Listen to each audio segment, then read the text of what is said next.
Well, hello everybody, and welcome to this week's edition of the Inworld Review. This is a program where we look at arts and destinations and happenings in the world of Open Simulator, or particularly on the Hypergrid. Open Simulator is a sort of distant cousin of the world-renowned Second Life platform, of course. It is somewhat different, and one of the main things about it is that Open Simulator is actually powering hundreds, if not thousands, of grids around the world, as opposed to Second Life, which is just one. What it does allow, however, is the use of something called the hypergrid, created by Krista Lopez, which allows users to jump from one grid to any of the other, as I say, hundreds or thousands of grids they want to go to. Some grids are deliberately kept closed. They may be educational grids or classrooms or something where they don't want, people jumping in. But otherwise, it works perfectly fine. It's been going for well over 10 years. It grows slowly because it's basically run by non-profit persons. Although there are some commercial operations that use the engine as well. So that's what we do. My name is Mal Burns. That is two words until you get to Twitter, where it's squashed. Of course, it's squashed. Twitter.co/Mal Burns. But actually, of more interest with this show, we have Twitter.com/Metaworld News. That may sound like the name of another show, which it is, but that's where you'll find posts about the hypergrid and stuff like that. And I'll be starting the show any second now with a couple of web links that you'll find on that feed. Joining me here, meanwhile, of course, is the sturdy James Atlloud. Welcome, James. The what, James Atlloud? What am I today? Sturdy. You're my sturdy sidekick or something. Aren't you Oh, sturdy? okay. I feel sturdy. Yes, thank you. Yeah, you can be sturdy. I think that makes a change. Yeah, yep. Glad Yeah, to be here, Mal. I enjoy this program a lot. yeah. Be steadfast and sturdy. Mr. Steadfast and James sturdy. Atlott. Heroic traits. And Right. as I always say, he's fiddling with knobs where you can't see him, actually. The knobs being the audio controls, the video controls, the cameras, and just about everything else visual that makes up this show. So we thank him for that. And also, my special guest this week is Harry Thor. Welcome, Harry. Thank you very much for having me, James and Mal. And There, me. And me. Yes, thank you. I thought I'm the boss of this show. I got caught off guard because the way my camera is set, there's two James here, so I saw. Of course, yes. Yes, there is, James is duplicitous in this respect. He is two cameras present as well as different camera Who settings. am I today? I just don't know. I don't know. Well, one is sturdy and the other's sleepy. I don't know. Yeah, that's good. That's good. You got sturdy James and sleepy James. There we are. So they tell you apart. Don't know about the name tag, but never mind. Yeah, Harry Thor is the bloke, as it were, in charge of a region called Bridgemere, which we will be talking about, or we'll be talking about its history. I first came across Harry, I think, when we were on the Great Canadian Grid, which was way back. Quite a while ago. Yeah, exactly. But things have, like everything else, everybody moves on and then suddenly finds themselves colliding in the same place again. So that's life. Oh, a wonderful life it is. Right. So we will get to that shortly. I'm going to start the show, however, by just a quick roundup of particular things of interest. Not all hypergrid, but mainly. I forget whether I featured this piece of news last week. But we have a screen displaying the web page or the reader. So James will probably show us that. Yep. Wookie were the company that took over the virtual platform Sensor from Linden Labs a while back. And it's now, they've sold it on again now to a company called Metaverse Investments Limited, based in the UK here. I did get a thing from Dr. Fran, who many of you may know, sort of asking if I knew. She'd apparently tried looking up Metaverse Limited, who they were and everything.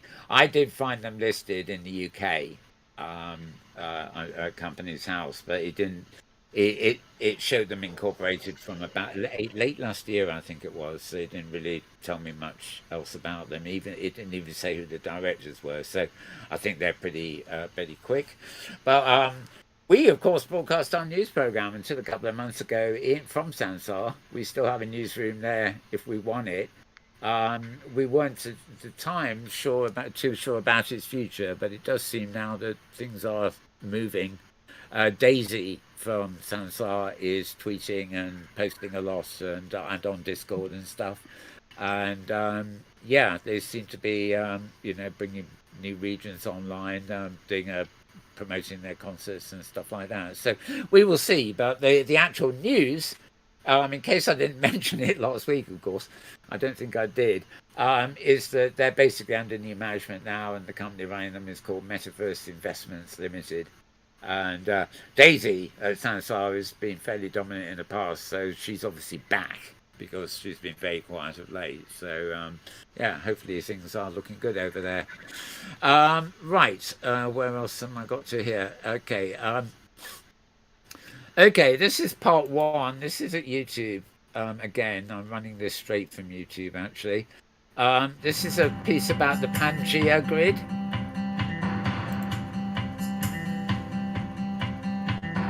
Watch the city lights and illuminate the bright, then I let it in and let it out.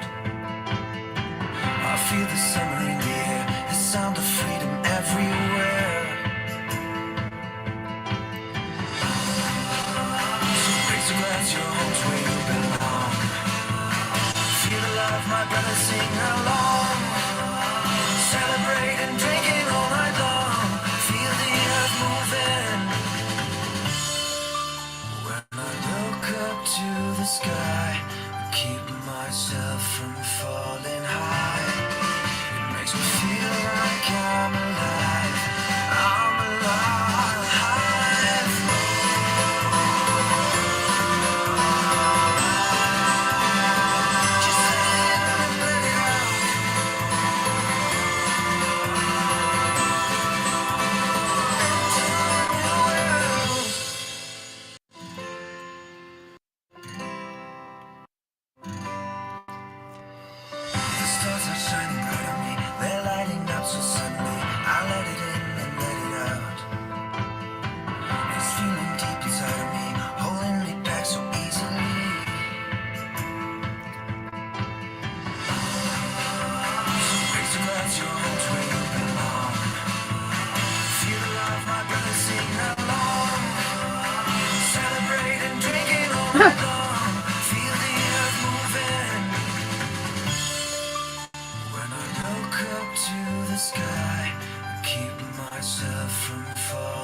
Just let it out.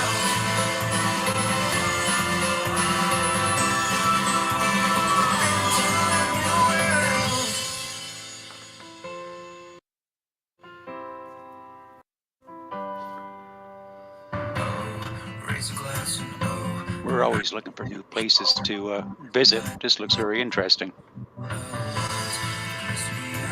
Yes, yeah, it's a bit loud to talk over, so I'll.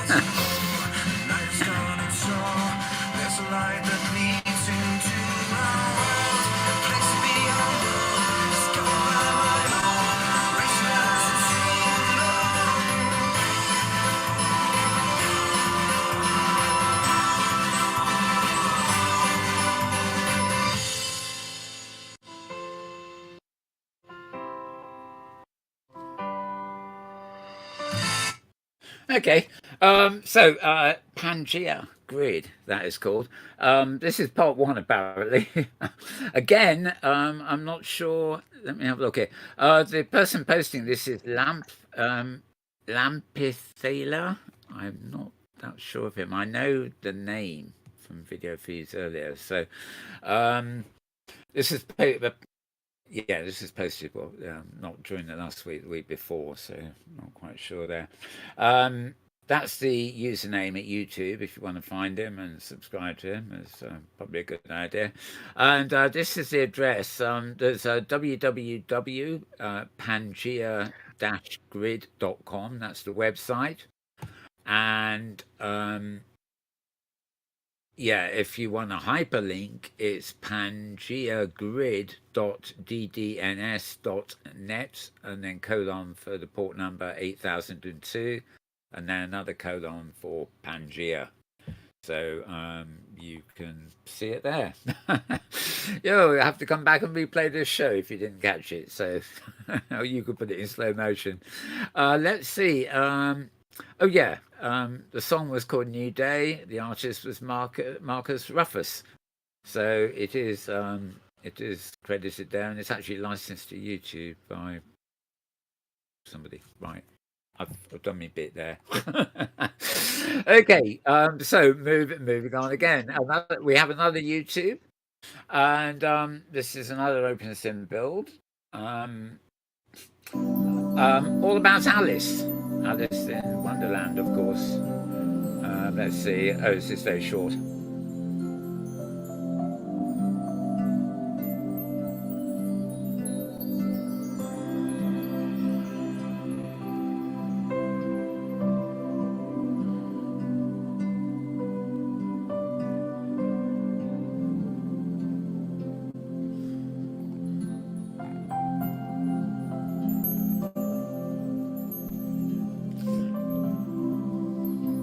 I've got a vague feeling we might have shown this last week.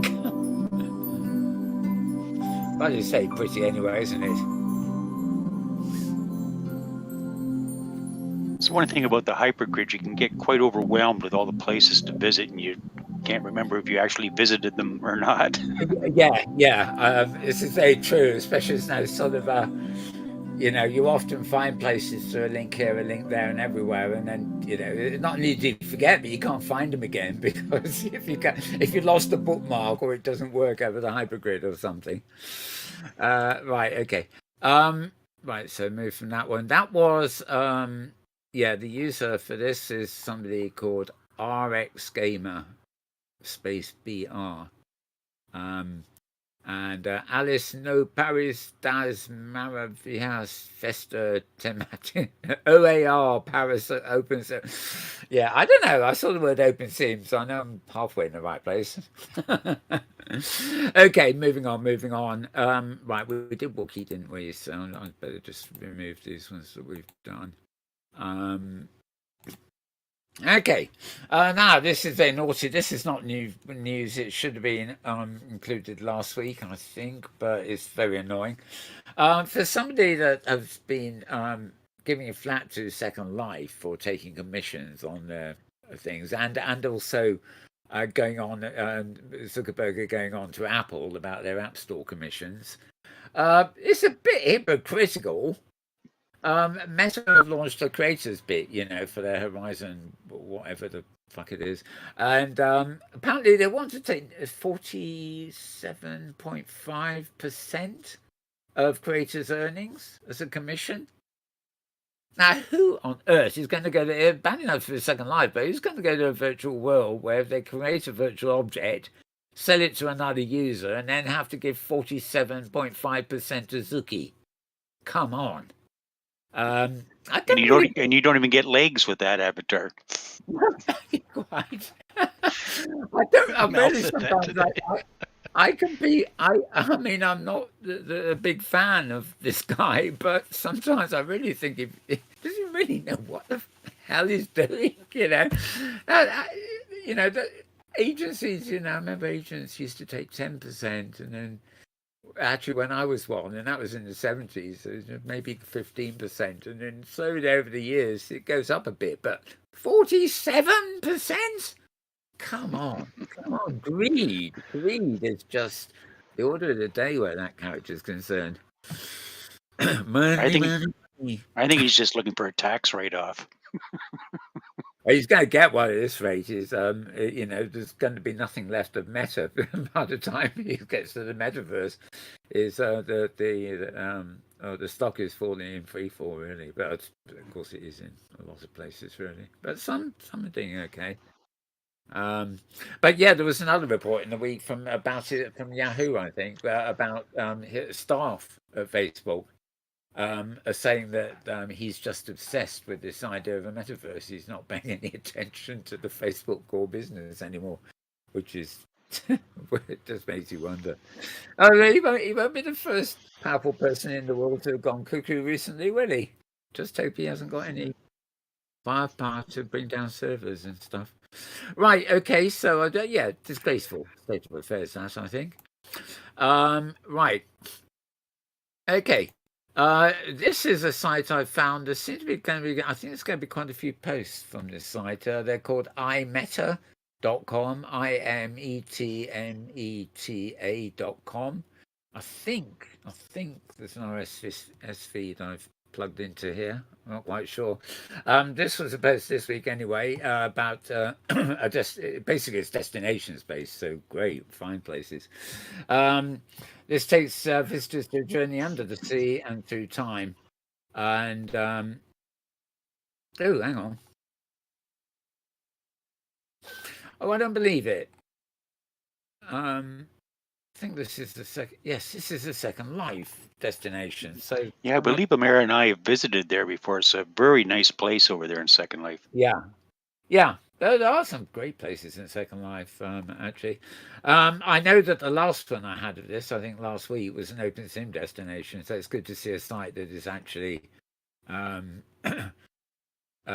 looking at different, bases.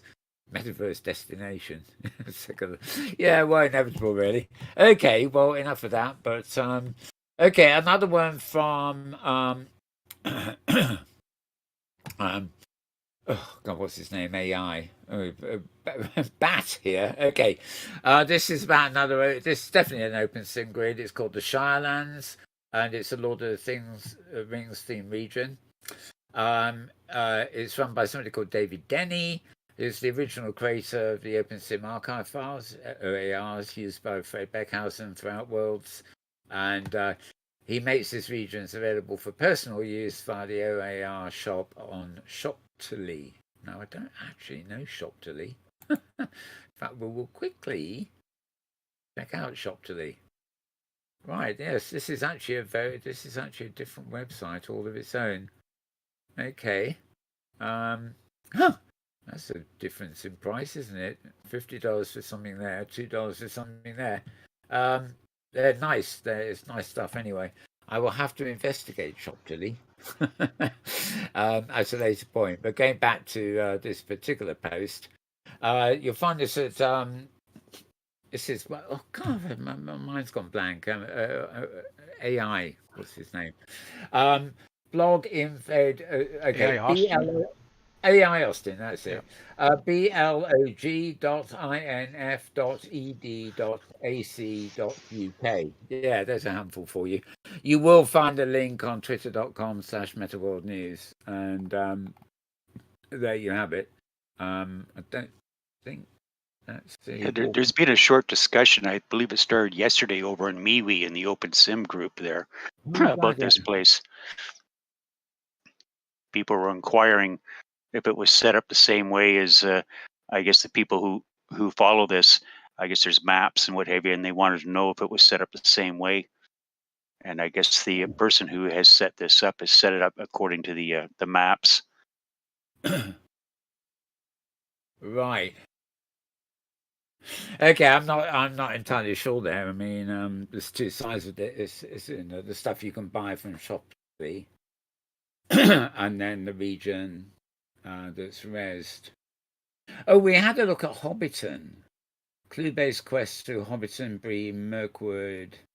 Right. In development, take a look. It's all free. Yeah, we had a look at Hobbiton. There's some video from Hobbiton last week, actually. So, anyway, we won't stick to that. So let's remove that. Okay, that's enough for the web pages there. And in that case, I'm going to reload that. And right, we don't want this yet. So let's move back to that. Okay. We will have some other video coming up in a while. Okay, so as I said, our guest this week is Harry Thor from Bridgemere. And we have some video to talk over a bit later. We also have a slideshow that you will actually talk us through. But before that, there's quite a lot of history to Bridgemere. I remember you from the Great Canadian Grid, which was quite a long while ago. But Yep. you've been all over the place, so maybe you'd like to give a sort of summary of where you've been and Well, etc. like pretty much the majority of us, we started out in Second Life, and then we heard of a grid called Inworlds, and I initially went and checked it out, and we started on the one region that I had there, which was Paradise by Design. We set up a music venue called the Piazza, and it went very well. In fact, we became known as the oldest venue in Inworlds, because the ones that were there previous to us, they had folded and left Inworlds, and we were still there for a good long time. I forget exactly how many years, but at least 6 years. And one day, I happened to be following Daniel Voyager, and he made a post about some grid out on the hypergrid. Now, you have to remember, anybody that does remember Inworlds, it was not hypergrid accessible. It was a walled garden. So I heard of this place called the Great Canadian Grid, and I went and created an account, and I logged in and I checked it out. He only had, I think, 4 Sims online, and I got talking with him, and he had all these ideals that he wanted to achieve. And then This is Roddy Mackey, isn't it? pardon me? This is Roddy Mackey. Yes, Yeah. Roddy. And when I had created my account there, he had only had his doors open to the public for 6 days. Now, mind you, Great Canadian Grid had maybe started before that, and just like us with Bridgemere, he had his trials and errors, but he didn't officially open until 6 days before we had created our account. And Amira followed me over, and I just lived on a free island there and had built a house. And Amira and I were there. And then some other friends came over, Beck and her partner, Stephen. And then we decided that we were going to buy some regions. And Amira had 2 regions. I had 2 regions. Beck had 2 regions. And then another friend of ours, Jeff, he come over. He had 2 regions. So between us all, we had 8 regions over there. And we got talking with Roddy, because but now he's building up a user base, and people are inquiring, asking for water sims and roadways, and basically a mainland. And Roddy told the people, said, "I'm sorry, but I'm not in a position to afford these things." And so we came to an agreement with Roddy, and we created a continent. It was right next door to Welcome. At one time, we were over 120 sims. They were all single sims, but they were all joined together to create this mainland. And everybody had a common interest, and that was no band lines, free crossing. If you wanted privacy, put a platform way up in the air, but allow people to come and visit and see the lands and see your creations. And the original 4 of us that started Bridgemere, and that was the name of our continent, we would hold weekly meetings, and when people inquired about hooking up to the mainland, we asked them what their interests were, and we would find a spot for them so that we could have seamless travel, so you weren't just going from a science themed thing over to a fairy woodland. There would be a buffer in there somewhere and make it feel more seamless. It got to a point that a lot of people were complaining because they didn't know if Bridgemere was actually a region on the Great Canadian Grid, or if this was a private grid, and we were trying to poach people. It's like, no, no, no, no. We're a region, or a continent within Great Canadian Grid. Well, then shortly after that, with all the rumblings that were going on in GCG, we were then asked by somebody, and I'm not going to use names here, but we were asked to join in a venture, which we did. And unfortunately, that venture fell apart. Now, Mara and I, having been through multiple grids and losing inventory and what have you, we thought, well, what are we going to do here? We're getting sick and tired of losing our inventory all the time. And so I remembered I'd used Sim on a stick in the past, and I remember I'd looked at Fred's Dream Grid before, and I thought, well, let's fire up this Dream Grid. So I fired it up, and we both had accounts there. And people started flocking to us. Oh, Harry's got a grid. So they started flocking to us. And so they became our guinea pigs. I told them firsthand, I said, listen, I don't know enough about the back end yet. I haven't had an opportunity to learn, and I'm learning right now. And sure enough, that first little while, I blew bridgemere up, I don't know how many times. But we managed to come back, and Fred's been very, very good with helping me understand the back end, as well as I have other people who are out there on the hypergrid. Mike Chase being one from Utopia Sky Grid, as well as Sky Grid. He's been very beneficial with giving me information, as well as Balpine Hammer of Discovery, I should say. He's helped me with a lot of information. And between those three people, Fred, Belpine, and Mike, I've managed to get our grid stabilized. And yes, we are still a .outworlds.net grid. We're still using Fred's free DNS at this time. We're not a registered company, but we are a grid that is accessible by the hypergrid. It's funny, there's quite a bit of shared history here because we, I guess it was in World Review or something, one of our incarnations. We started in Second Life, but the first time I was in OpenSim was with Tish Shoes. In fact, it was ages ago now. Tara 50, I think, her avatar. And then there was Reaction Grid. But I remember being on a show, we were talking about the hypergrid too. It may have been another version of this show. And we were saying, well, we were looking for someone to have a studio. And it was Roddy, who got in touch saying, yeah, I can give you one. And we moved there for quite a long while. And, what started as a free region he gave us, I thought, I got a discount. And I thought, oh, I'll have 3 more.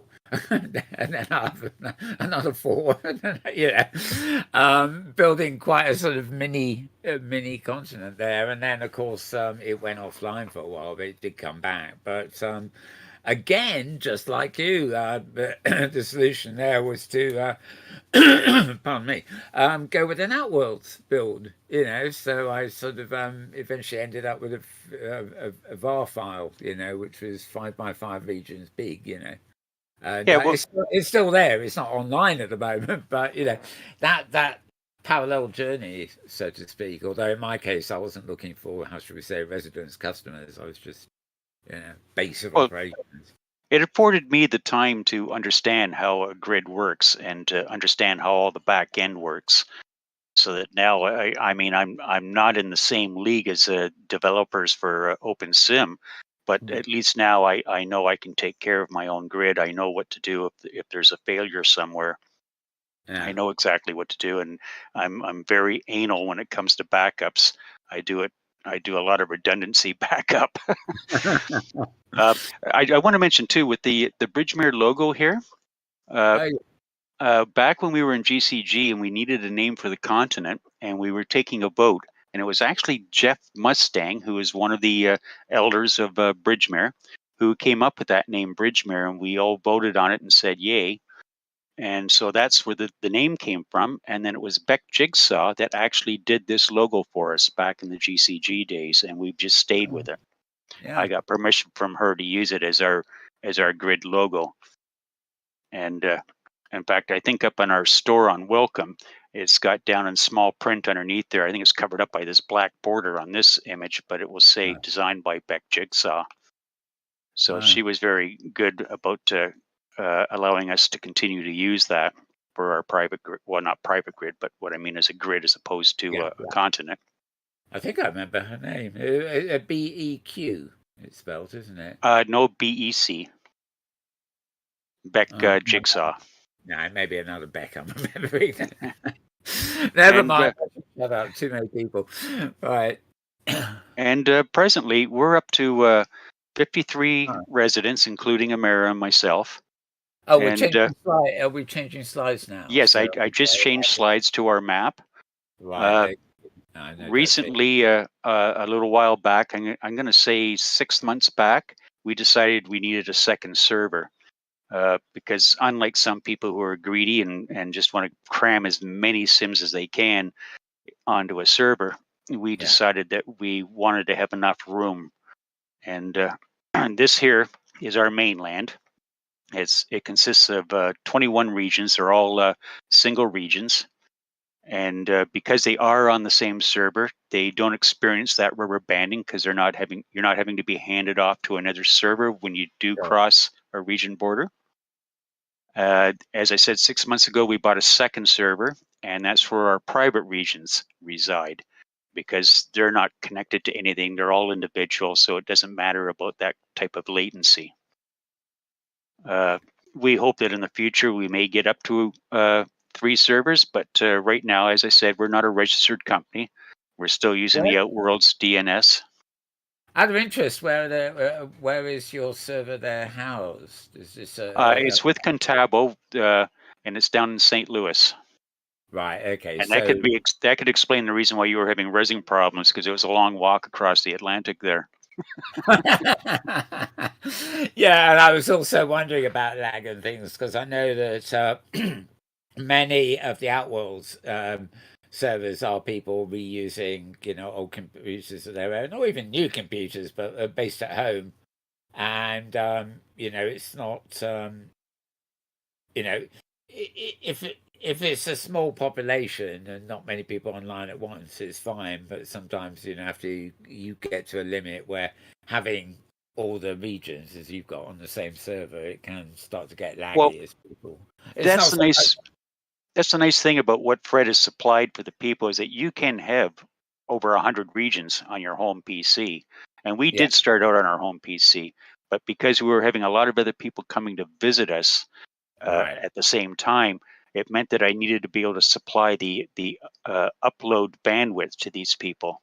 Yeah, and my home hookup would not allow that, so I knew that we had to move to a hosted server. Sure. Yeah, I'm just amazed. Sort of some server companies can give you a single server with massive regions. Others sort of seem to store with just a few regions. So it looks like you've got a good, you've got a good back end there with, Well, we like to try and keep on top of it when we notice that there's any sort of issues going on. I'm immediately on top of it to find out why that issue is happening and try to rectify it immediately. We do, go ahead. What we're looking at here, of course, is what you call mainland. This is the mainland. This is on the first server. On top of this, you do have other residents. Private residents who are on different locations on the same server network, so to speak. Yes. The other residents who are connected to our mainland, we have grandfathered them because, as I said, when we were first starting out, they were warned that I was going to blow the grid up numerous times. And again, we've tried to set the regions up so that when you pass from one region into another, it's not just this very stark transition. That there's a flow, a continuity between the sceneries, and everybody that is connected to the mainland has understood that. And again, like I said, there's no band lines on the mainland, so you can freely travel through there either by water or by land, or fly. We do have some aircraft that people can fly down and welcome there. Of course, that's the other great thing, isn't it? That you go back to somewhere like Second Life, where you get into your airplane, take off, and then you can't go further than the boundary of the region. Now, this here is welcome. That circle there is where you land if you just typed in the colon 8002. This is the landing spot. And again, I'm not sure here. Let me look here. Now, you can't really see it, but there is, it was say designed by Beck Jigsaw on the bottom of that sign there. Right. Yes. And we have some freebies in there, a few of them. We also have the Linda Kelly freebie mall, but that's over on another region that's away from the mainland. Because again, I didn't want it to be close to the mainland. I didn't want people's viewers to have to download all the content that's in there, even though they can't see it. Yeah. And so again, trying to reduce and keep the lag to a minimum on the mainland itself, because this is where people come, this is where they land, and they don't need to be, stalling out or rubber banding or anything. And there's also a boat there. Anybody can hop on that boat, the pilot first, and everybody else can hop on, and you can go traveling. If you see these narrow bridges, all you have to do is click on it, and it'll open up so you can go underneath it. Oh, all right. Nice. And a friend of ours one time was trying to refocus her avatar, and she clicked on the bridge accidentally while she was walking across it, and she ended up in the drink. What do you expect? Fair enough. Now, fair enough. the very first sim to come online was our home sim. This is our home, and our home is actually on mainland. We can't stress enough that we want to be accessible to our residents, and they're welcome to come and visit us anytime they want. And we're only 2 sims away from welcome, and we're directly connected. I recognised this from the other day because I was landed to take some film, and I actually entered your home and sat. Yep. Yeah, you were sitting on our sofa.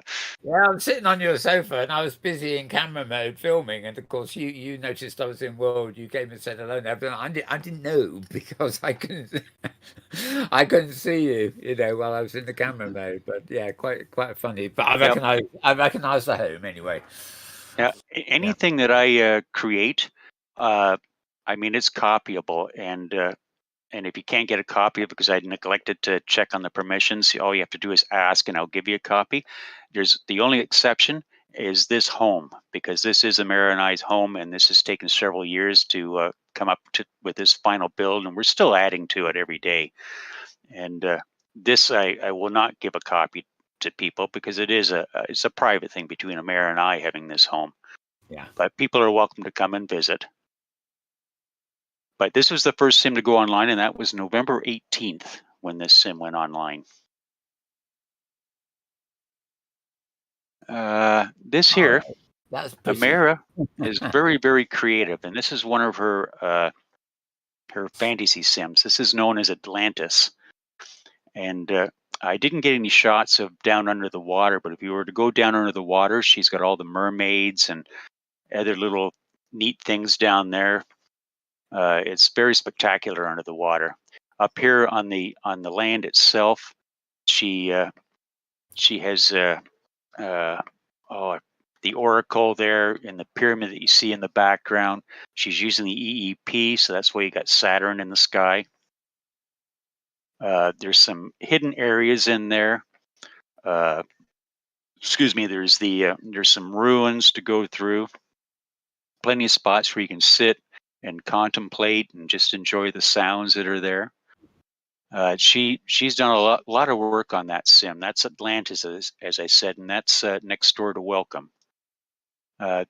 Here, if you follow the path from where you land on Atlantis, you'll come to this little portal, and this will actually take you up in the air to the space station.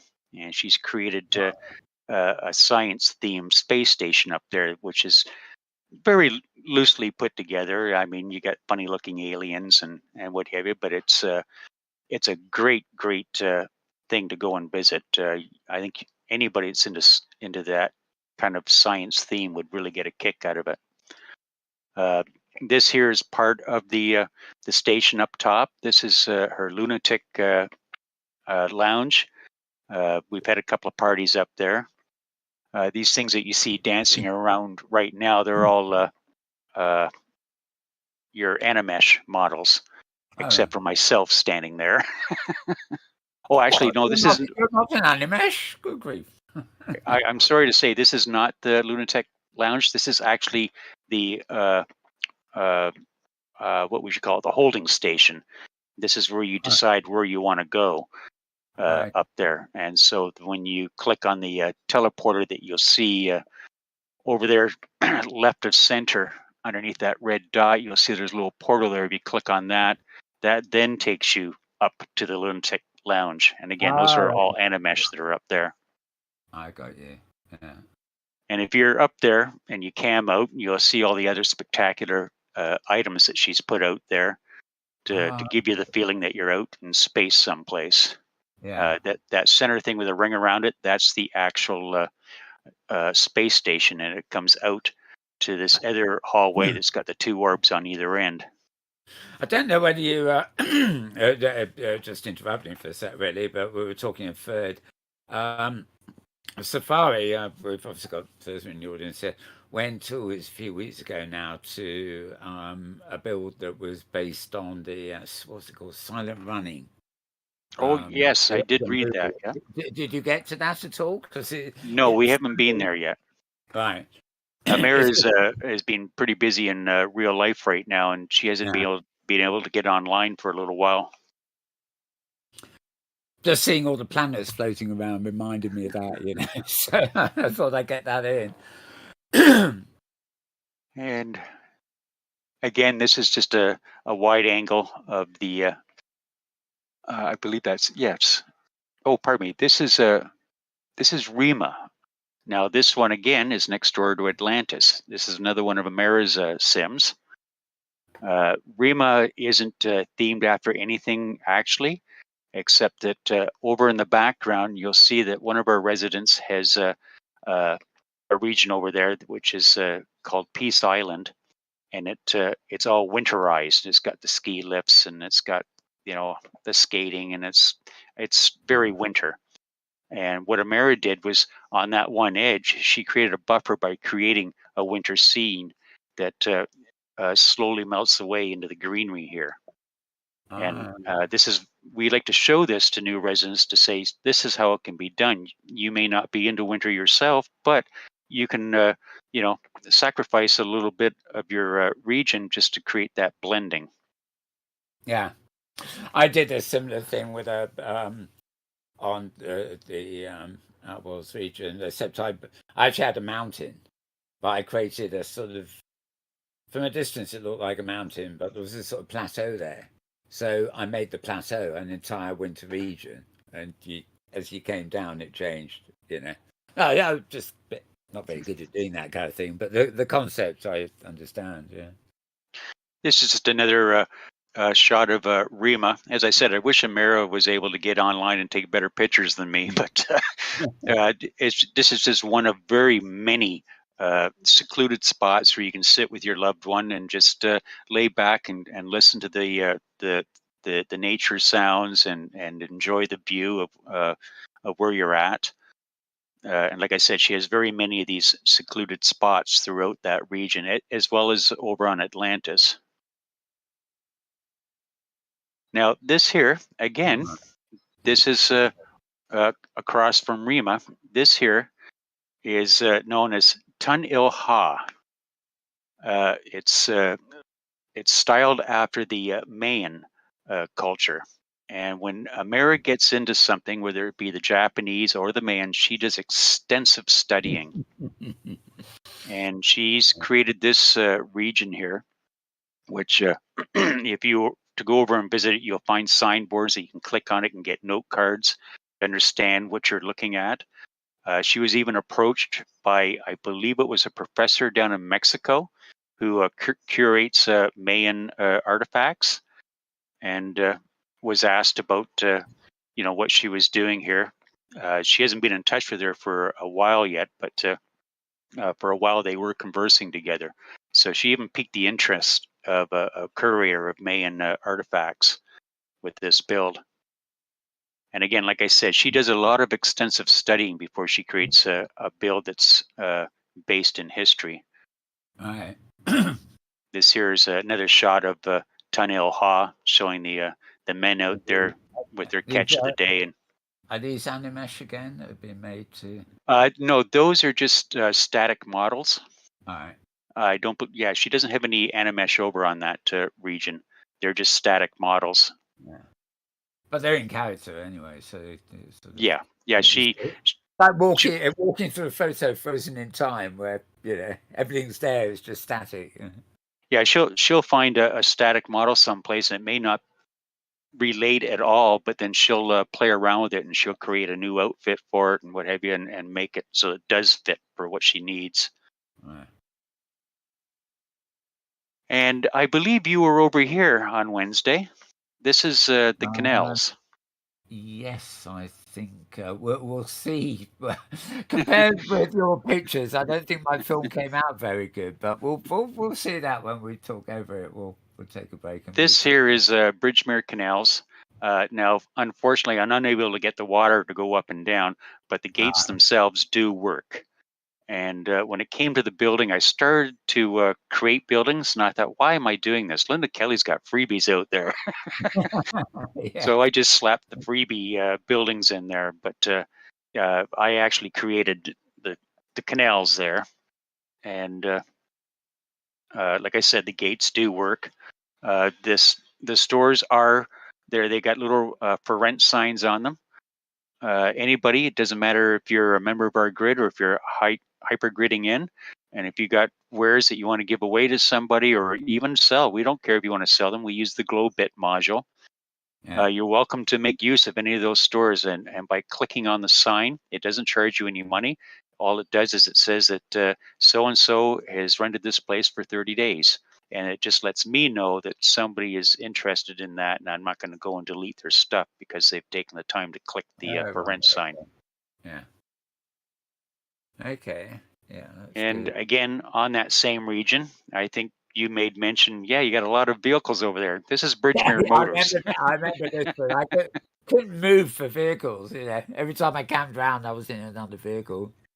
Yeah, we get a lot of activity over here. I always like to refer to it as Bridgemere Motors, quality used cars, or quality used autos, I think it says on the sign. But yeah, it's just when we're out visiting, I'll go, oh, I don't think I have that one in the collection yet. And they're all copyable. Anybody can take one home with them. But as I said, we just amassed them on our travels and decided to put that car lot up with a service center there. I built the service center. And again, that service center is copyable if anybody wants a copy of it. The only thing that I didn't create in that service center is the 2 pumps out there. I think they're called Open Sim Fuels.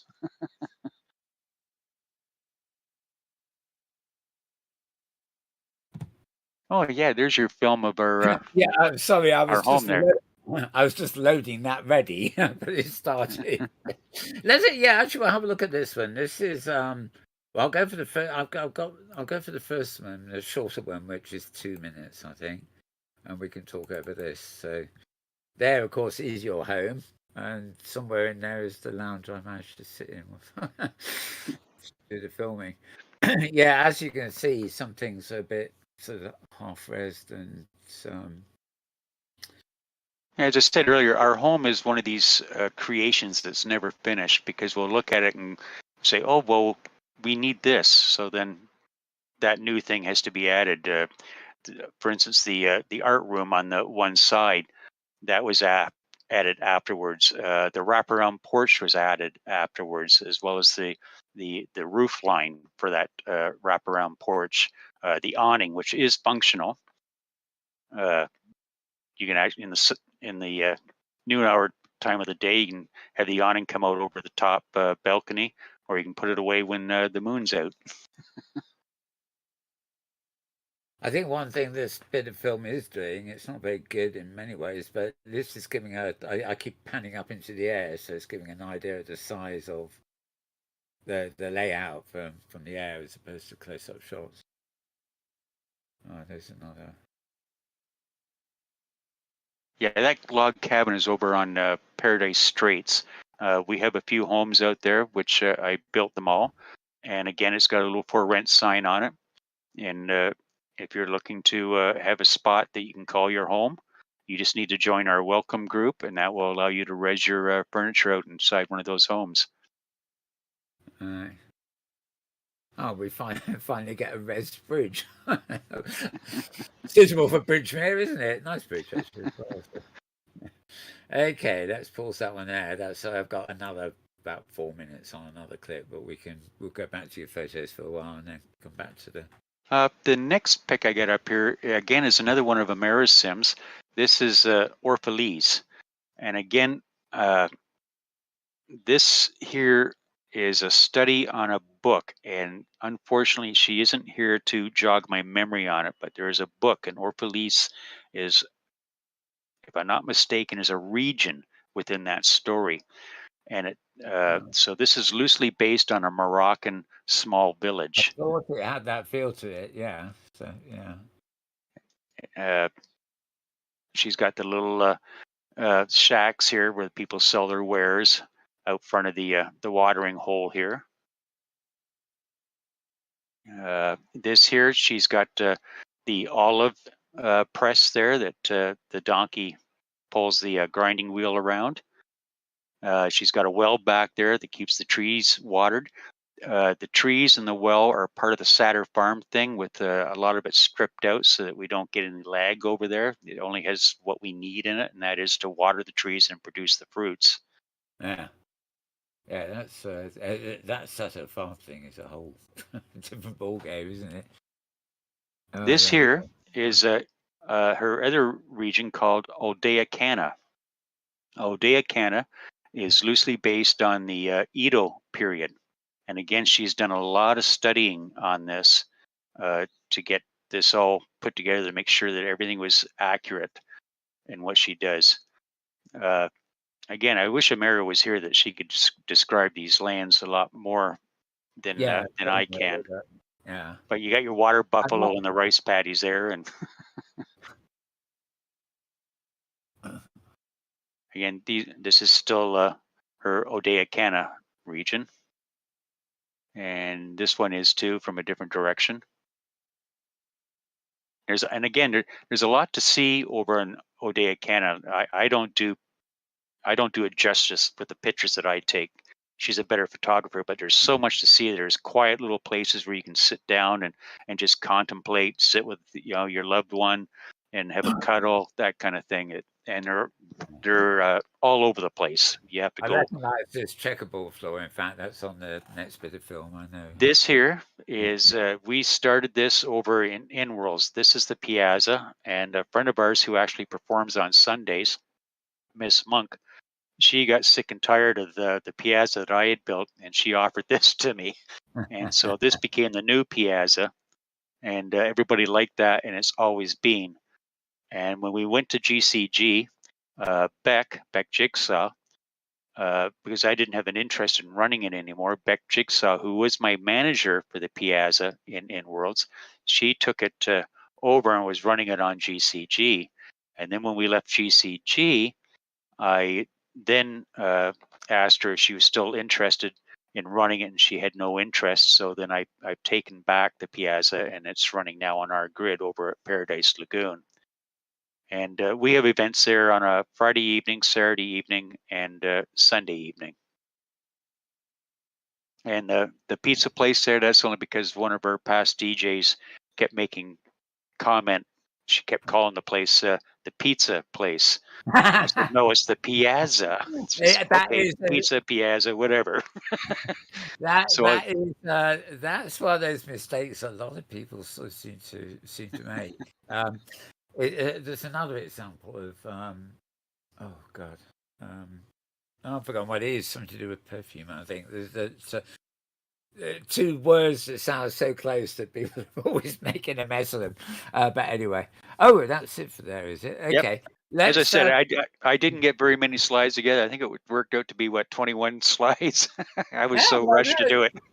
well, it's amazing when you're talking. If you get to one or a couple of minutes, sort of. Beckhouse S is in the channel saying, "Hello, Harry is a great friend of ours. This is Beck Jigsaw, lol." I get no other comments. I think there are other viewers, but not actually in the chat. So who knows? Right, let me click on the final bit of film I've got. Then this is a bit longer. This is about 4 minutes, and looks like we're starting in a similar position. So we have the house, of course. I'm just zooming into different. You can see what my camera control was like. Excuse me. Oh yeah, that's out in the that'd be the northwest corner of our home sim. Oh, and that's over on Paradise Bay. Again, in a nice little quiet spot. In fact, if you see all those stepping stones, they briefly went by. They go up between the mountain pass. It would be to the left of that cabin, and down on the other side is Paradise by Design, which was the region I had on Inworlds, and I was lucky enough to get that from Tim Tarber when Inworlds closed. Mind you, I didn't get all the other stuff that I didn't create, but I pretty much got Paradise by Design intact.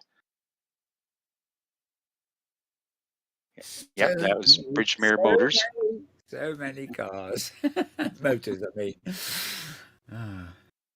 They're all available for anyone to take a copy. Oh, yeah, I see you didn't get all the junipers rezzed in when you took your film there. Yeah, it was slow to res. Now there of course is the you mentioned the dam, not the dam. Now, one thing we are a stickler for is we don't accept copy-botted items on our grid. Right. And when something is brought to our attention, we normally try to get a hold of the original creator, which is normally in Second Life, and we try to get permission from them directly. And if they say nay, then I delete it from the database. If they say I don't care, well then we'll leave it out.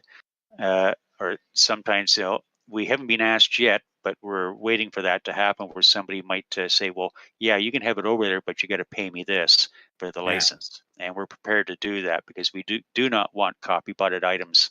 We don't want to be known as one of those grids and lumped in with them. Yeah.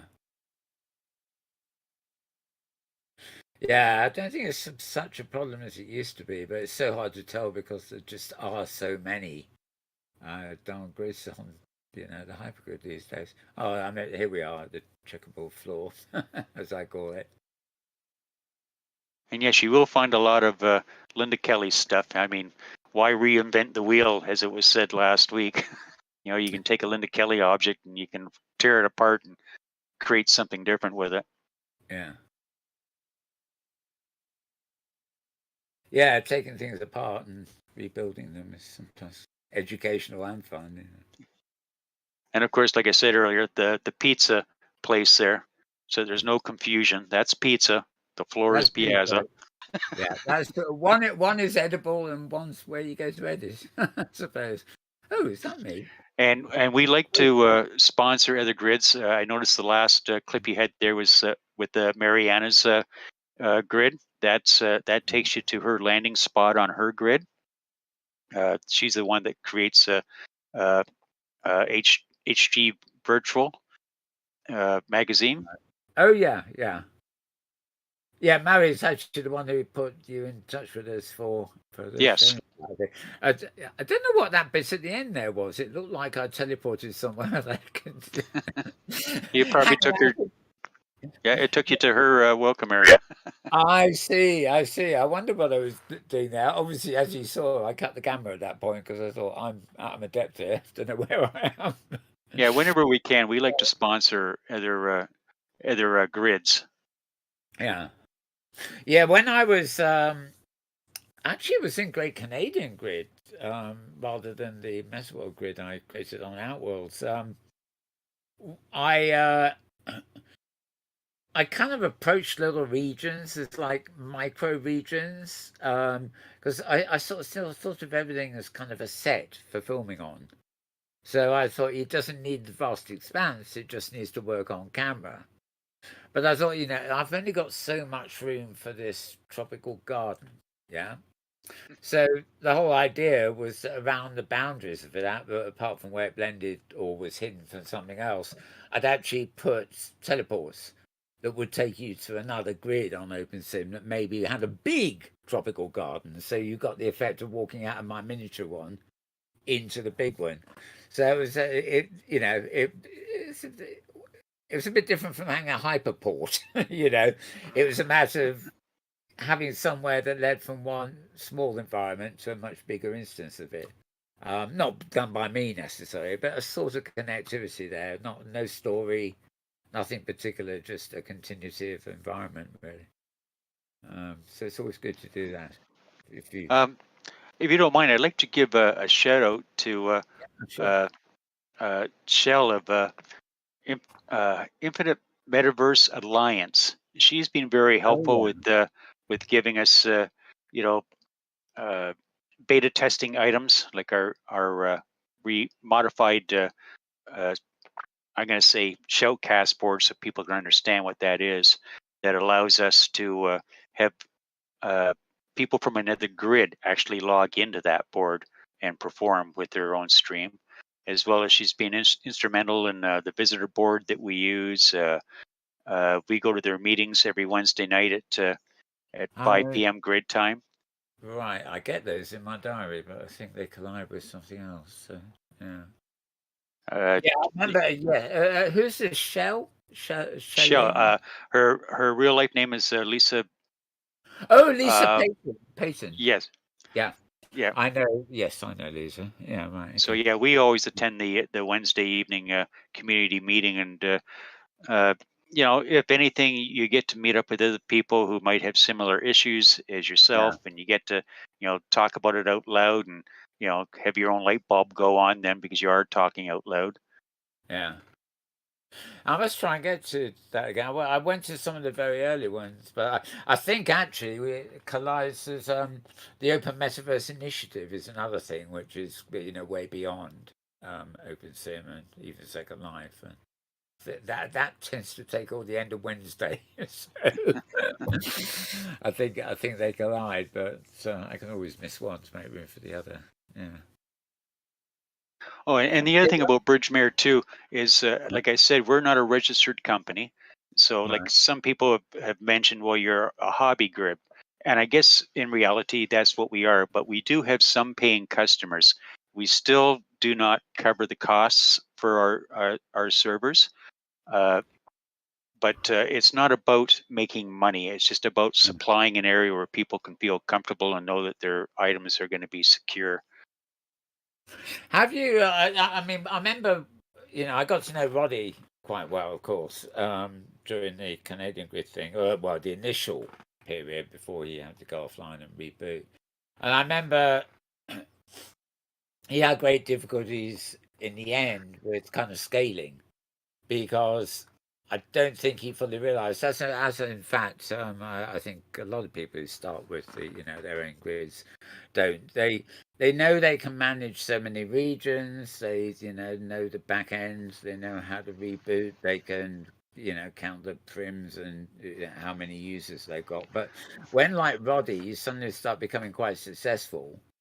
Your intention was just to have a little community grid of friends. It started in Second Life. You brought them over and whatever, and it's not just of another region is another region. It's that everything multiplies. So while you're managing 16 regions, it's relatively easy. But the moment that becomes 64, it's not just double the amount.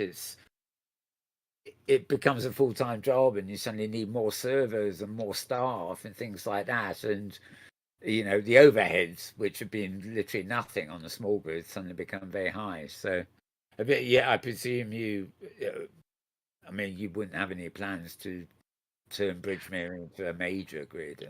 No, we don't have plans for that. But if we ever did get to a point and we had to invest in more servers, and then that's the time that yes, we would have to move away from Fred's Outworlds, and we'd have to become a registered company. And again, this is the reason why I pick people's brains. And like I said earlier, between Mike Chase and Belpine Hammer, they've been very instrumental in supplying a wealth of information to me, so that I am feeling a lot more comfortable. And one thing I did forget to mention is just recently, in about the past 3 or 4 months, we brought on another technical person on bridgemere. So it's not just Amara and I running it. We also have Stephen Stricker. I did that because we know how real life can be, and a lot of times a grid will go by the wayside because the one and only person who is responsible for handling that grid is no longer available. And so we brought Stephen Stricker in, who is a lot younger fellow than myself, and he'd be able to still continue with bridgemere. Right, his name is familiar too, actually. It's funny how all these names. Yeah, he's one of our live performers that we have down at the Piazza on a Saturday evening. And he also, pardon me? Yeah, I meant to ask that when you came to the stage earlier. I've forgotten. Now, are your performances, your live events and things, is it a mixture of like DJs and dancing and live performers and do you have theatre or anything like that? Do you do? Well, as I said, we just have the 3 nights a week. We used to have a fourth one, but her real life is a little unbalanced right now because of what's going on in her real life. So we have the 3 main ones. On a Friday night, we have Robert, who is an actual DJ at a radio station, Wax Radio. And so he comes in and DJs. Well, his radio station is live all the time, but he'll come in on a Friday night, and he stands there at the turntables and mixes for us. So he's Inworld with us. Stephen, he comes in on Saturday. He does an hour set for us. And he's a live performer, and once in a while he'll have his nephew Shaggy with him, like he did last night. And they play the different guitars, whether it be acoustic or electric or bass. And sometimes they do what they call unplugged, where they have no backing tracks. Other times they'll have a backing track to play along with and sing. And then on Sundays we have Miss Monk, who is the supplier of our dance floor. We've known her since Inworld's days, as well as the other 2. And she's an industrial mix person. Now, she normally does a 2-hour set, but lately, because, again, her RL is being quite busy, she's only been doing 1-hour sets on Sundays. But if you like industrial mix, she's very proficient at that. A lot of people enjoy her stuff, including myself. And we always look forward to hearing her on Sundays. Great. But yeah, we didn't want to tie the whole week up, because if we have other residents and if they put a sim online and they want to have a venue, we don't want to interfere with whatever they're doing. Yeah, of course. Some for the community and some for the individual residents. Right. I was going to James. James. James. It's still James. It's James. Have you any questions for Harry or thoughts on bridgemere? I don't have a particular question, but I really have a sympathy. And I was thinking about the canals and the locks. And if I was building that, I would want those water levels to change so desperatly. And I know that the structure, you just can't do it. You just can't do it. So. Yeah, because water, it's the whole region, up or down, up or down. Yep. Unlike land, where you can take a section and put it up and down. And I've tried for the life of me to figure out how can I get it so that water can go up and down. Oh, I believe that. Yep, I totally believe it. So great sympathy for that. You can use artificial water above water level. But that takes away from the scene. Yeah, you really well, a boat, it's going to lose its buoyancy in artificial water. Yeah, no, you really have to take care of what you're doing. But I remember somebody who was trying to tackle that. You were in a region and he had it was water, but it was land. But as you approached the edge of the region, there was a huge waterfall coming down. And as you crossed the region border, which of course, you went to a region where the water level was different. But of course, it meant crossing the border, and the transition was far from. But then the thing is, with a waterfall there, then you have to put another lock in. Right. So it's a catch-22 situation. Right. Yeah. I was reading. Watching something on TV. I think it was last week or so about locks. I can't quite remember what it was. I think it was an instance of some very early lock use or use of locks by in a time period where we don't expect them. I think it was that. But anyway, fascinating. But again, too, it gets down to your physical vehicles as you're floating through there. If you have a prim there, even if it's phantom, it's still going to drop down below the water line then, or if it's not phantom, it's not going to be able to travel across it because it's got a buoyancy level set to it. Yeah. I find it sometimes very ironic, that, Philip Rosedale, for example, he's a physicist. That's what he is, yeah? And he created a world that really doesn't have much in common with physics as we understand them. In other words, you fall from the sky and you land on the ground, and maybe if you're lucky you bounce a bit, but you're not injured. I miss the old days when you used to land on the ground in Second Life, and you would you'd do a little bounce and the dust cloud would come up, then you got stood up, then you brushed yourself off. It was it was part of the natural avatar. But I remember a lot of educational sort of people would have come along and say, "Oh, we can't use this because there's no real physics here. There is no gravity, basically, is what they were saying." But you can't have everything. I mean, 50 years' time, we'll probably have gravity in virtual worlds. Oh yeah. Well, looking at a lot of injuries. Looking at the new Unity projects, I think this is the route they're looking for, and but again, that's a whole new learning curve. So how successful can they be, except for extremely new users, to a virtual reality based on that system, as opposed to us old bees who have been around for a long time? I mean, that would be a learning curve that we probably wouldn't be able to grasp hold of. Yeah, I kind of get like that. I mean, I like the look of Unity, and when I was doing stuff with Sciencebase and stuff, I was in there trying my best, but I just concluded I'm too old for the learning curve. At one point, I would have absolutely loved it. Yeah. You get to a point that the gray matter isn't as limber as it used to be. Exactly. So but I do think you've got. I mean, Unity is really a leader along with the Unreal Engine, and I mean there are others, but I think that in the end, the facilities that both offer will level out. If you've got a platform, you don't want one person out gravity, and then your system doesn't allow it. Eventually, they're all going to try and do the same thing. I think the big difference is breaking into that user-created or active world. For example, if you're just using Unity to build a game that is a walkthrough for a movie, you can define all the things you want in it, just as you do in a game.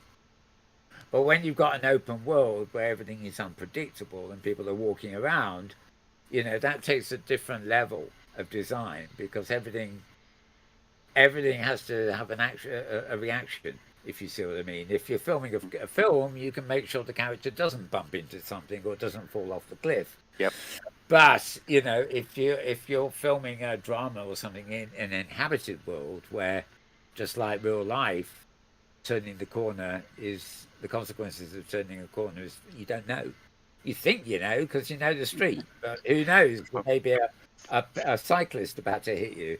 So those things, they need. Well, to I'm still hoping that I'm hoping that I'm still around when the first home-based plasma chipsets Yeah. are in our home systems.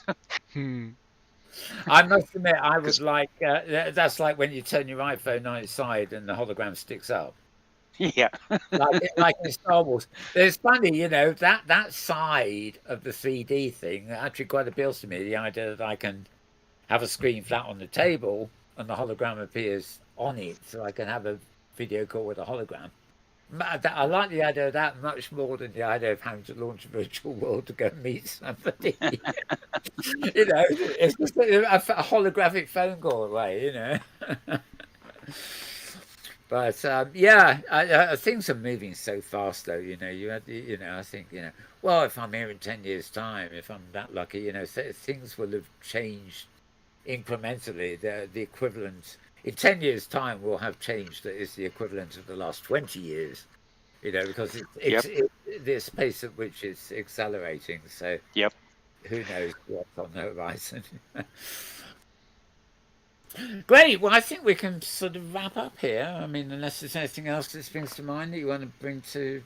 I can't think of anything offhand. Hopefully I didn't forget to mention anybody while I was here, else they'll be perturbed with me.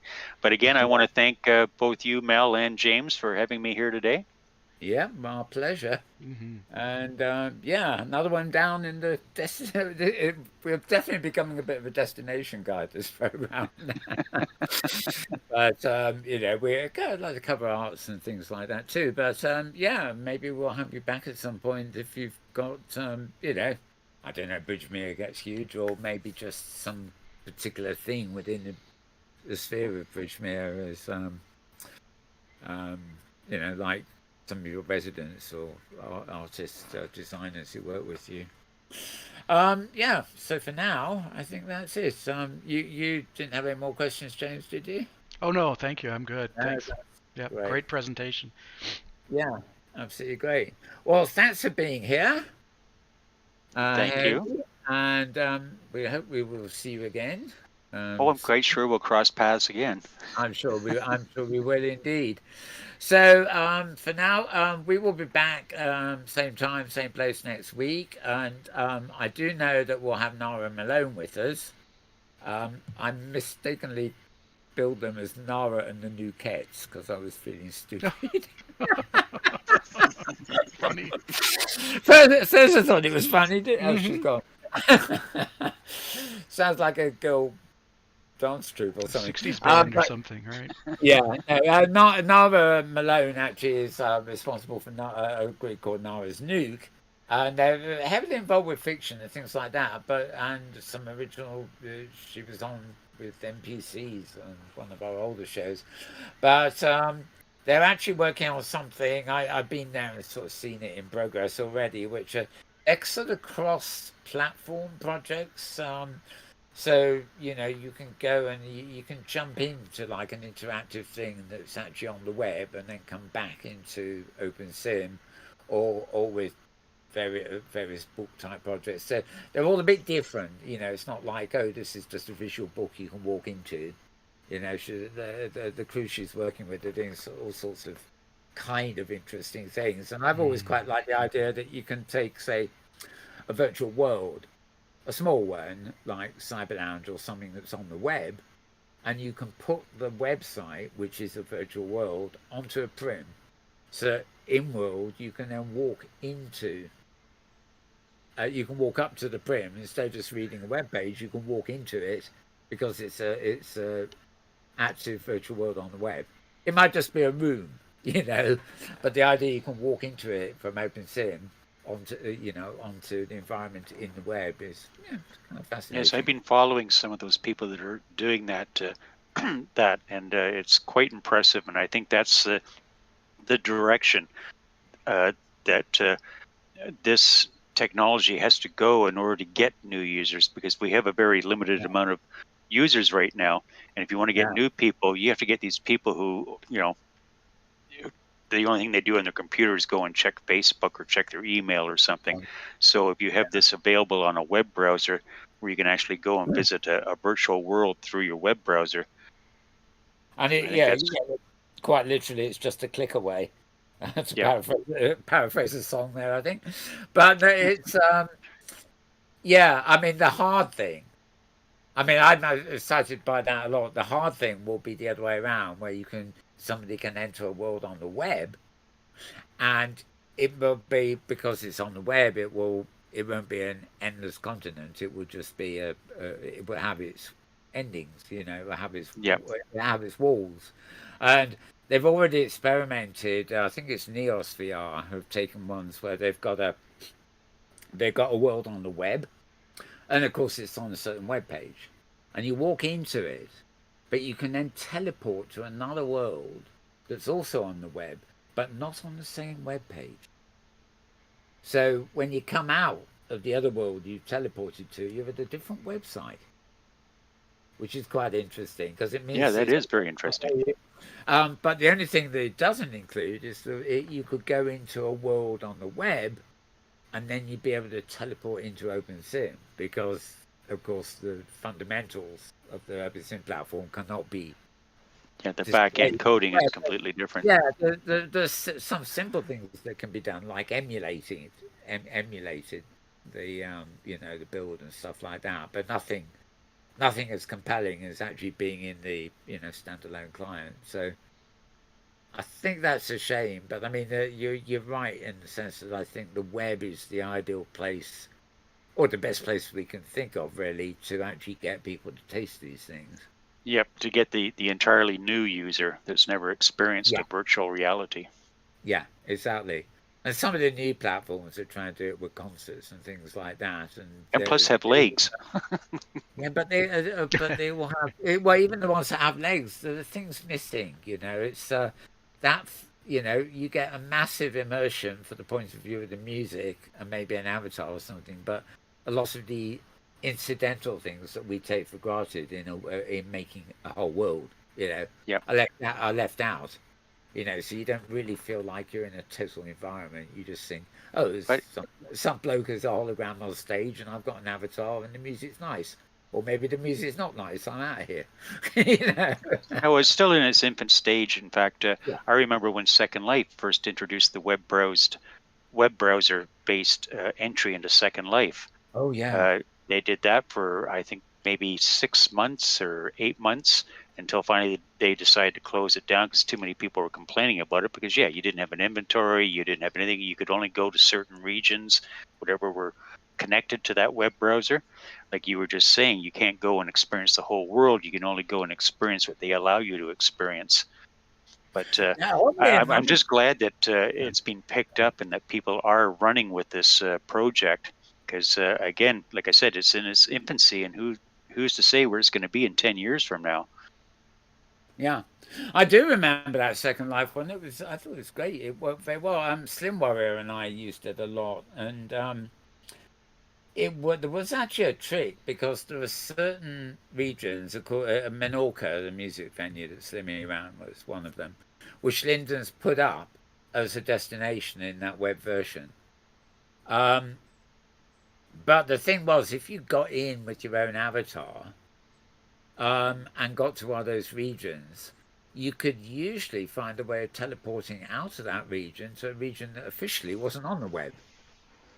And the machinery took you to it.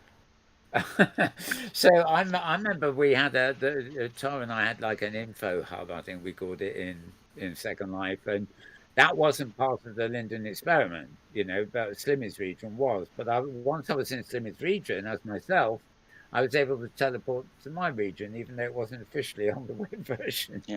One of those. The reason they finished, they abandoned it, was the sheer cost.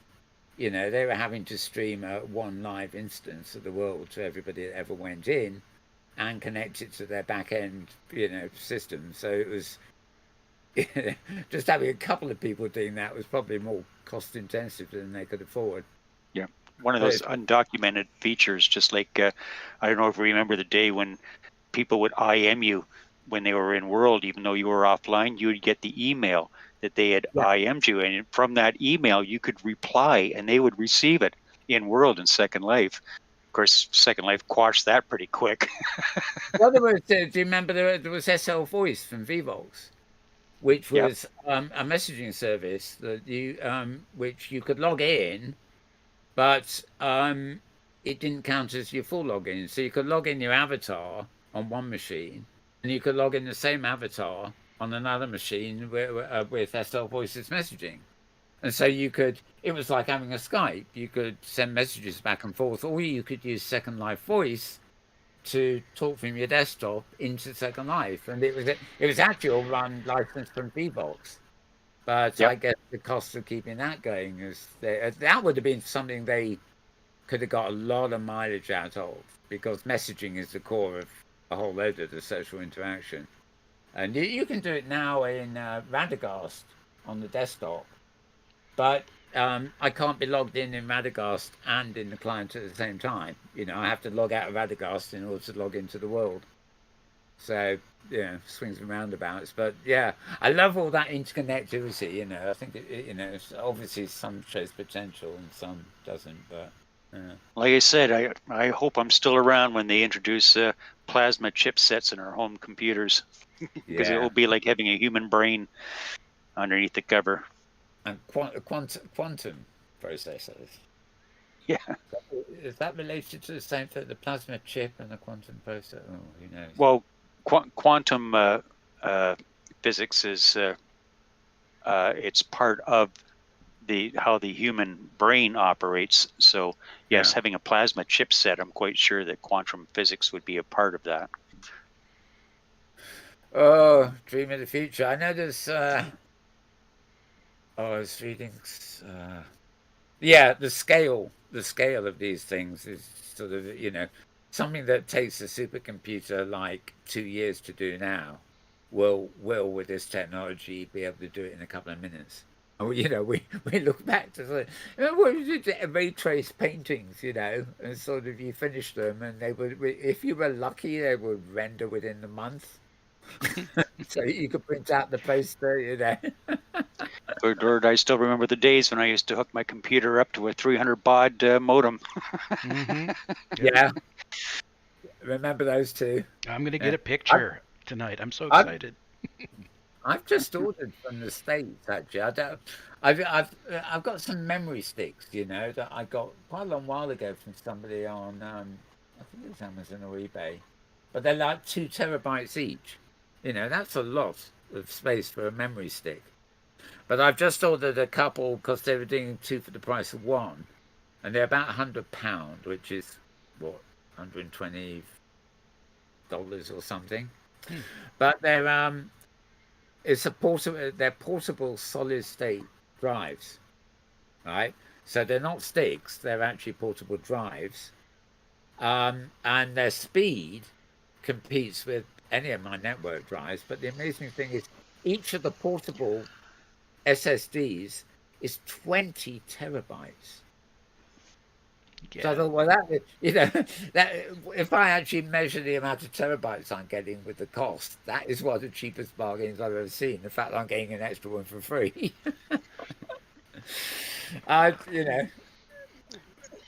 What are we going to have to invent to take up that kind of memory?